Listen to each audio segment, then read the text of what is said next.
You're driving along at night, an oncoming car has really bright headlights and you are literally blinded for seconds, not just as the car is approaching, but also momentarily after the car has passed. What can we as a driver do to minimize the problem of glare from other cars? This video is going to look at 4 areas that will help to improve the problem and enable us to drive at night more confidently without risk of being blinded by oncoming headlights. We can get night driving glasses that are designed to reduce the glare, but the ones that we would get from an optician or a quality produced set of glasses is a world of difference away from what we might buy at a petrol station or a corner shop.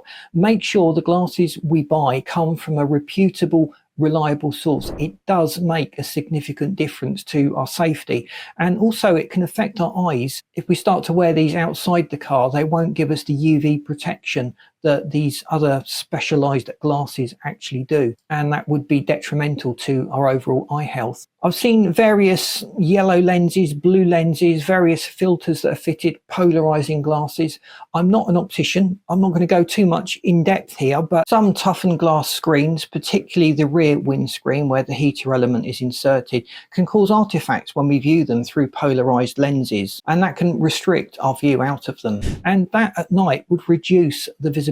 As a consequence of that, I wouldn't recommend polarizing glasses when driving. The next thing to think about is our state of tiredness. When we're tired, our blink rate reduces, our eyes dry out, and our eyes are more easily fatigued than at other times. Just driving when tired substantially increases the risk of being blinded by oncoming headlights. The only way we can mitigate that problem is by getting enough sleep, getting enough rest, allowing our eyes to be able to perform at their best. The next area is a fairly obvious one really. Make sure that our windscreen is clear. Any smears on the inside or the outside of the windscreen are going to capture the light and create glare. And as a result of that, instead of being able to look through the windscreen, we're looking at a backlit windscreen, which is substantially going to reduce our visibility. The cleaning products that we use will have a bearing. Some products actually leave smears if we're not careful. Let me know what your favorite product is for cleaning your windscreen.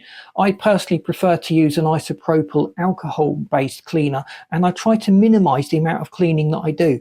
I do feel that by regularly cleaning the screen, we're just creating more of a problem for ourselves. But doing a really good job every 3 to 6 months, in my case, tends to keep the screen quite clear.